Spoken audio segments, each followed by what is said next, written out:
Chapter 12. Grunt, Guff, Scratch and Sniff.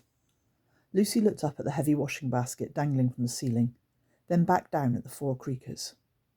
One more step, Lucy thought, and I've got you!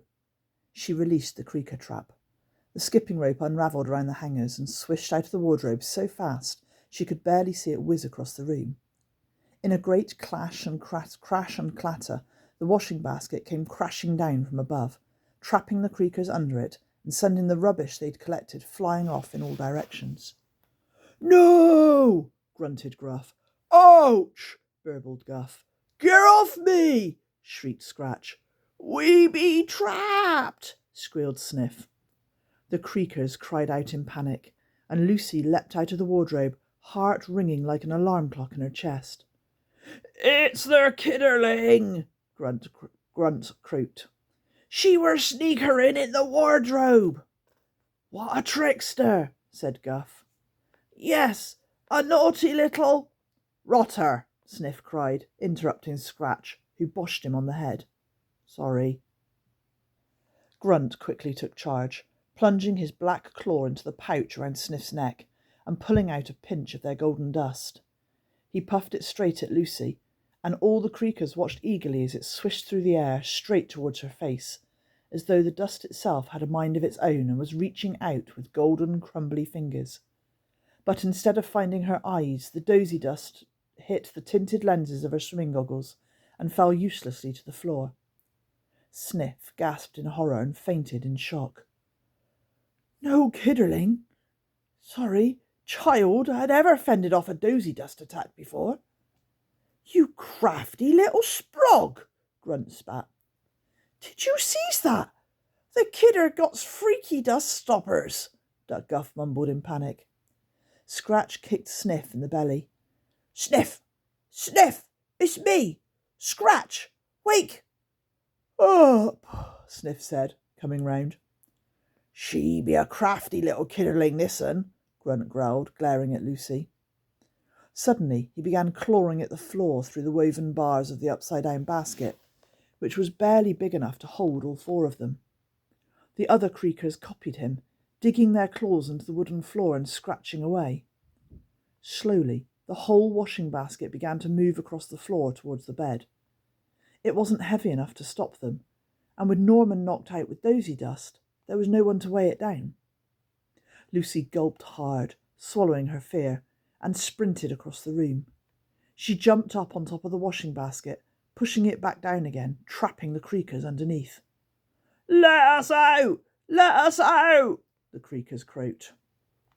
"No, I will not let you out," Lucy said, with a nervous wobble in her voice as she crouched above these monsters.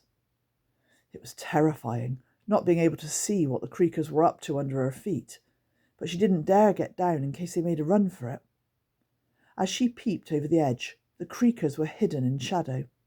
Just their long, creepy claws could be seen as they scratched at the floor. Lucy wished she could turn on the light, but the switch was on the other side of the bedroom. If only she had... Norman's torch! She could see it lying on the bed next to him. But could she reach it? "What's the kidderling doing?"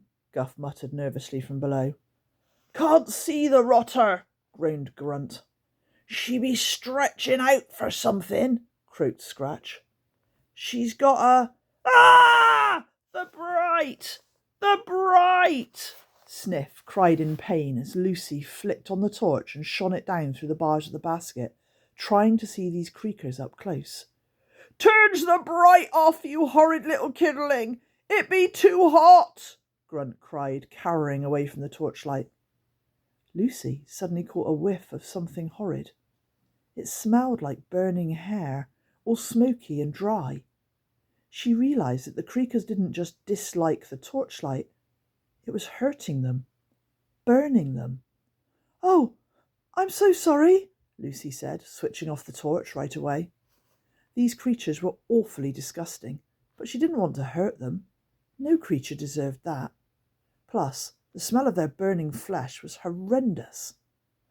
"Yes, that's a nice kidderling," gasped Guff, dabbing at his smouldering skin. Now just be lifting up this trapper and we be on our ways, leaving you and your friends alone, yes? He added, peering up at Lucy with his black eyeballs. Ella! Norman! Lucy said, suddenly remembering her friends. Gently, she prodded Ella, who was lying next to the basket. Ella, it's me, Lucy. Can you hear me? But Ella didn't open her eyes. She was snoring happily in a blissful snooze. Oh, I wouldn't be trying to wake up a dozer, said Sniff helpfully. Not good to wake someone who's had the dust. Makes them all messy in the noggin. Messy in the noggin? Had the dust? Lucy asked, confused. Yes, kidderlings go right out with a bit of dozy dust, leaving it all nice and easy peasy for us to creak about. Ow! Groaned Sniff as Grunt elbowed him in his round belly. Quiet, bog brain! You be telling the human too much, Grunt snapped. No, don't stop, said Lucy. That's why I've trapped you. I want answers, and you're not going anywhere until I get them. The Creakers went silent, and Lucy sensed them all looking at each other inside the basket beneath her feet. We not be telling the kidderling a thing, she heard Grunt hiss firmly to the others. More loudly, he added, We be waiting for more Creakers to come free us. Then you be in a whole heap of the troubles, whispered Scratch threateningly, with a sly smile in his voice. What other creatures? Said Guff curiously, rubbing his cannonball tummy. I didn't know anyone else be coming here tonight. Shut your mud hole, you mush-minded moron, Grunt barked. Oh, right, sorry. Yeah, them others, Guff quickly said, trying to play along. But Lucy knew now that no one else was coming. Suddenly she had an idea. There was a way she could look at the Creakers. Her bedroom mirror. She quickly whipped round to face the wall where her full-length mirror was hanging, positioned perfectly to reflect those wicked creatures underneath. There you are, she smiled and put her hands on her hips. Hello, waved Sniff chirpily, before being elbowed in the nose by Scratch. Now I want you to tell me exactly what you've done with the grown-ups, Lucy said. No, huffed Grunt firmly, staring back out at her at the mirror. I want to know why you took them, Lucy calmly explained. Not a chance. I want to know why you creak around our bedrooms at night. Can't tell the kidder our secrets. And I want you to tell me how I can get the grown-ups back, said Lucy. Wah, wah, wah, wailed Grunt, which Lucy remembered was the Creaker way of laughing. Get the grown-ups back? Wah, wah, that be impossible, you silly kidder. Lucy's stomach twisted at the word impossible. I'm not silly. Nothing's impossible, she said. Impossible isn't real. It's just in your mind. If you tell me where the grown-ups are, I'll march down into the Woleb and get them myself, and things can all go back to the way they were before. Oh, I'm afraid you can't be doing that, said Guff, sounding a little more serious than he had so far. You see, kidderling, your grown-ups aren't quite the same as you remember 'em. The Creakers started giggling, which sounded more like the way you gargle when you brush your teeth. What? What do you mean? Lucy said, starting to get a little panicked. What have you done to them? We? Said Scratch. Not we. Not us little Creakers. Not Grunt, Guff, Scratch and Sniff. We's be good little Creakers. We's not hurting your... Grown-ups, jumped in Sniff. Then who? Asked Lucy, her mind racing to work out this riddle. It be the Woleb, said Grunt darkly. The Woleb doing what the Woleb does. What does the Woleb do? Asked Lucy. The Creakers looked at each other with wicked smiles. The Woleb be changing 'em, said Grunt. The Woleb be twisting 'em, said Guff. The Woleb be keeping 'em, added Scratch.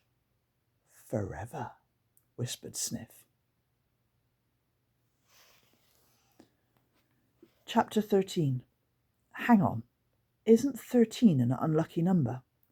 It feels a little bit reckless to be writing a book about creepy creatures that live under your bed and then just whack in an unlucky chapter number like it's no big deal. What if you read this chapter and then a creaker snatched you? I'd feel so guilty. Should we skip straight to chapter 14? I think it's probably wise. You never can be too careful where creakers are concerned.